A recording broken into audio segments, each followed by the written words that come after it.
അവൻ വന്ന് തൻ്റെ അടുത്ത് നിൽക്കുന്നുണ്ടെന്ന് മനസ്സിലായെങ്കിലും അവൾ തല ഉയർത്തി അവൻ്റെ മുഖത്തേക്ക് നോക്കിയില്ല. അവൾക്ക് ആകെ ഒരു കുറ്റബോധവും സങ്കടവും ഒക്കെ ഉണ്ടായിരുന്നു. അവൻ അവളുടെ അടുത്തേക്ക് ചെന്ന് നിന്ന് അവളുടെ താടിത്തുമ്പിൽ പിടിച്ചുയർത്തി. എന്തിനാ എൻ്റെ ആമി കരയുന്നേ? എൻ്റെ മോള് കരഞ്ഞാ ഇച്ചായന് വിഷമമാകും കേട്ടോ. അവൻ അവളുടെ മുഖത്തേക്ക് നോക്കി പറഞ്ഞതും അവൾ അത്ഭുതത്തോടെയും അതിലുപരി അതിശയത്തോടെയും അവൻ്റെ മുഖത്തേക്ക് നോക്കി. ജസ്റ്റിൻ അവളോട് സംസാരിക്കുന്നത് പോലെ തന്നെയായിരുന്നു ആ നിമിഷം അവളോട് സംസാരിച്ചത്. അവളുടെ കണ്ണുകൾ നിറഞ്ഞൊഴുകി. ശരീരം ആസകലം വിറയ്ക്കുന്നത് പോലെ അവൾക്ക് തോന്നി. ബലമില്ലാത്തൊരവസ്ഥ. ഹൃദയം പോലും ശക്തിയായിട്ടിടിച്ചു. ഇച്ചായ, അവൾ അറിയാതെ അവൻ്റെ മുഖത്തേക്ക് നോക്കി വിളിച്ചു. അവൻ്റെ കാപ്പി കണ്ണുകളിലേക്ക് മാത്രം അവൾ നോക്കി നിന്നു. എൻ്റെ ആമിയെ അങ്ങനെ ഞാൻ കൈവിടുമെന്ന് ആമിക്ക് തോന്നുന്നുണ്ടോ? ദൈവമായിട്ടല്ലേ ആമി എൻ്റെ മുൻപിൽ കൊണ്ടുവന്നെത്തിച്ചത്. എനിക്ക് ജീവനുള്ള കാലത്തോളം നീ എൻ്റേതായിരിക്കും.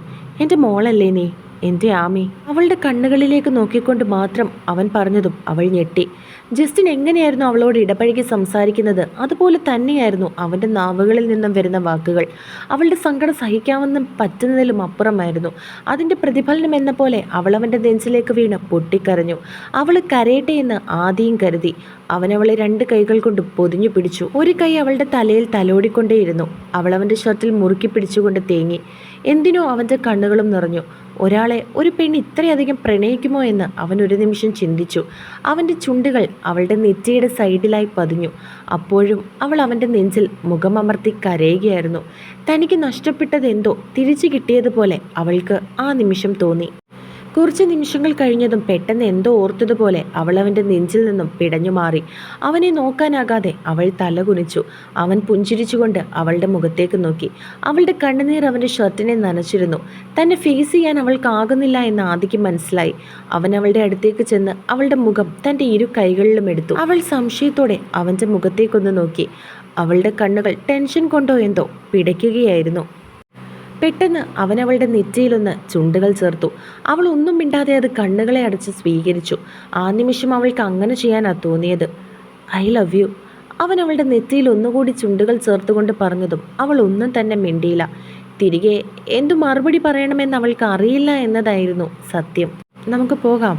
അവൾ ഒന്നും മിണ്ടുന്നില്ലെന്ന് കണ്ടതും അവൻ ചെറുചിരിയോടെ അവളോട് പറഞ്ഞു. അത് കേട്ടതും അവൾ യാന്ത്രികമായി തലയാട്ടി. അവൻ അവളെയും കൊണ്ട് ഹോട്ടൽ റൂമിൽ നിന്നും പുറത്തേക്കിറങ്ങി. ഹോട്ടലിൻ്റെ വാതിലിലേക്ക് ഇറങ്ങിയതും കണ്ടത് ഫേമസ് ന്യൂസ് ചാനൽ ഉൾപ്പെടെയുള്ള ചാനലിൽ നിന്നുള്ള റിപ്പോർട്ടർമാരെയാണ്. അത് കണ്ടത് മാമിയുടെ കണ്ണുകൾ നിറഞ്ഞു. അവനും അവരെ കണ്ട് ആകെ ഷോക്കായി.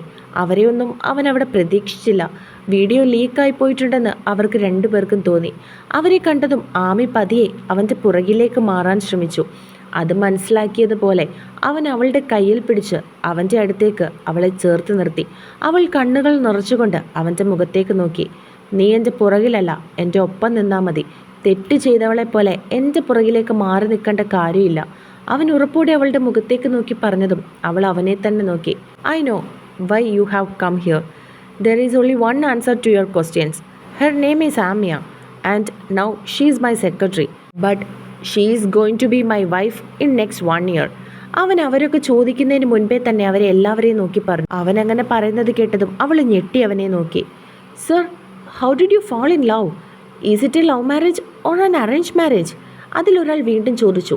അത് കേട്ട് ആമി അവനെ നോക്കി. അവൻ ആമിയുടെ മുഖത്തേക്കും. അവൾക്ക് അവൻ പറയുന്നതിന് എന്തു മറുപടി പറയണമെന്ന് അറിയില്ലായിരുന്നു. Those are my personal things. I don't want to reveal anything about it. അവൻ അത്രയും പറഞ്ഞുകൊണ്ട് അവളുടെ കൈയും പിടിച്ച് അവരെ വകഞ്ഞു മാറ്റിക്കൊണ്ട് നടന്നു. അവളൊരു പാവയെപ്പോലെ അവൻ്റെ ഒപ്പവും നടന്നു. അവൻ അവൾക്ക് വേണ്ടി തൻ്റെ കോ ഡ്രൈവർ സീറ്റിൻ്റെ വാതിൽ തുറന്നു. അവൾ അവിടേക്ക് കയറിയതും അവൻ ഡ്രൈവർ സീറ്റിലേക്ക് കയറി കാറെടുത്തു. അവൻ അങ്ങനെ പറഞ്ഞത് എന്തിനാണെന്നോ അതിൽ തൻ്റെ അഭിപ്രായം എന്താണെന്നോ ഒന്നും അവൾ കാറിൽ വെച്ച് അവനോട് ചോദിക്കുകയോ പറയുകയോ ചെയ്തില്ല. അവനും ഒന്നും തന്നെ മിണ്ടിയില്ല. കുറച്ച് നിമിഷം കഴിഞ്ഞതും അവൻ കാറിൽ ഒരു സോങ് പ്ലേ ചെയ്തു. എനിക്ക് പാടാനൊന്നും അറിയില്ലേ, അതുകൊണ്ട് എല്ലാവരും സ്വയം അങ്ങ് പാടിക്കോ. അവൾ അവനെ നോക്കാതെ പുറത്തേക്ക് നോക്കിയിരുന്നു. കണ്ണുകൾ എന്തിനോ നിറഞ്ഞു. ചുണ്ടുകൾ വിതുമ്പി. ഡ്രൈവിങ്ങിനിടയിൽ അവൻ്റെ കണ്ണുകൾ അവളിൽ അലഞ്ഞു.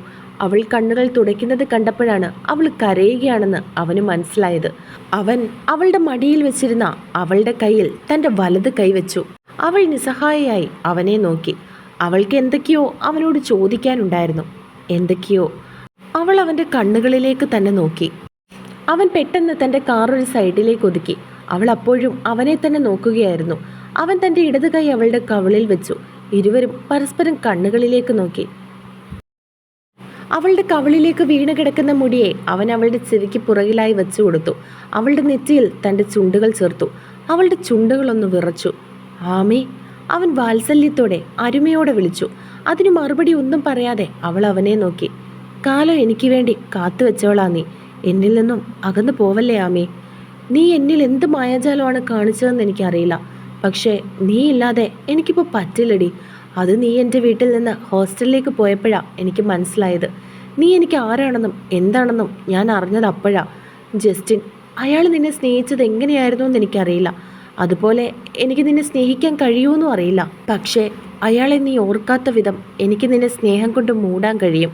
ആ ഉറപ്പ് മാത്രമേ എനിക്കിപ്പോൾ തരാൻ പറ്റുള്ളൂ മോളെ. അവൻ അവളുടെ മുഖത്തേക്ക് നോക്കി പറഞ്ഞതും അവൾ പൊട്ടിക്കരഞ്ഞു. ഒരുപക്ഷെ അവൾക്ക് അതിനൊന്നും ഒരു മറുപടി ഇല്ലാഞ്ഞിട്ടാകും, അല്ലെങ്കിൽ അവൾക്കതിന് പറ്റാഞ്ഞിട്ടോ. കരയേണ്ട, നീ കരഞ്ഞ എൻ്റെ നെഞ്ചാണ് ആമി പിടയ്ക്കുന്നത്. ദേ ഇത് കേട്ടോ നീ. അവൻ അവളുടെ ഒരു കൈയെടുത്ത് അവൻ്റെ നെഞ്ചിലേക്ക് വെച്ചുകൊണ്ട് അവളുടെ മുഖത്തേക്ക് നോക്കി പറഞ്ഞു. അവൻ്റെ ഹൃദയമിടിപ്പ് അവളുടെ കയ്യിൽ അറിയാൻ സാധിക്കുന്നുണ്ടായിരുന്നു. ആമി, ഇങ്ങനെ കരയല്ലേ. നീ കരഞ്ഞ ദേ എൻ്റെ നെഞ്ചാ ഇടിക്കുന്നത്. പപ്പയെപ്പറ്റി പറഞ്ഞപ്പോൾ കരഞ്ഞു പോയ അവളെ ജസ്റ്റിൻ ആശ്വസിപ്പിച്ചത് അങ്ങനെയായിരുന്നു. ആ വാക്കുകൾ തന്നെയാണെന്ന് ആമി ഓർത്തു. അതറിഞ്ഞതും അവൾ കണ്ണുകൾ നിറച്ചുകൊണ്ട് അവൻ്റെ മുഖത്തേക്കൊന്ന് നോക്കിയതും അവൻ അവളെ നോക്കി പുഞ്ചിരിച്ചു. ആ കണ്ണ് തുടയ്ക്ക്. അവൻ അവളിൽ നിന്നും അകന്നു മാറിയതിനു ശേഷം അവളെ നോക്കി പറഞ്ഞതും അവളൊരു കൊച്ചുകുട്ടിയെപ്പോലെ അവൻ പറഞ്ഞത് കേട്ട് കണ്ണുകൾ തുടച്ചു. അത് കണ്ട് ചെറിയൊരു പുഞ്ചിരിയോടുകൂടി അവൻ കാറെടുത്തു. അവൻ അവളെയും കൂട്ടി ഹോസ്റ്റലിലേക്കല്ല പോകുന്നതെന്ന് മനസ്സിലായത് അവൾ സംശയത്തോടെ അവൻ്റെ മുഖത്തേക്ക് നോക്കി. അവൾ നോക്കുന്നത് സൈഡിൽ കൂടി അവൻ കണ്ടെങ്കിലും അതിന് മറുപടിയൊന്നും പറയാൻ നിൽക്കാതെ അവൻ അവളെയും കൂട്ടി നേരെ പോയത് അവൻ്റെ ഓഫീസിലേക്ക് തന്നെയായിരുന്നു. ഓഫീസിൻ്റെ മുൻപിൽ കൊണ്ടുവന്ന് കാറ് നിർത്തിയതും അവൾ സംശയത്തോടെ അവൻ്റെ മുഖത്തേക്ക് നോക്കി ചോദിച്ചു, ഇറങ്ങ. അതിന് മറുപടി പറയാതെ അവൻ അവളെ നോക്കി തിരികെ പറഞ്ഞു, വേണ്ട, എനിക്ക് പേടിയാ. എല്ലാവരും എന്നെ വല്ലാതെയായിരിക്കും നോക്കുന്നത്. എനിക്ക് ആരെയും ഫേസ് ചെയ്യാൻ പറ്റില്ല സർ. ഞാൻ കുറച്ച് ദിവസം കഴിഞ്ഞിട്ട് വന്നോളാം. എന്നെ തിരിച്ച് ഹോസ്റ്റലിൽ കൊണ്ടാക്കുമോ? അവൾ ദയനീയമായി അവൻ്റെ മുഖത്തേക്ക് നോക്കി ചോദിച്ചു. ആമി, ഞാനാണ് നിൻ്റെ ഒപ്പം ഉള്ളത്. നിന്നെ ഇവിടെ ആരും ഒന്നും പറയില്ല. അങ്ങനെയുണ്ടായ എന്ത് ചെയ്യണമെന്ന് എനിക്ക് നന്നായിട്ട് അറിയാം. അതുകൊണ്ട് നീ ഇറങ്ങാൻ നോക്ക്.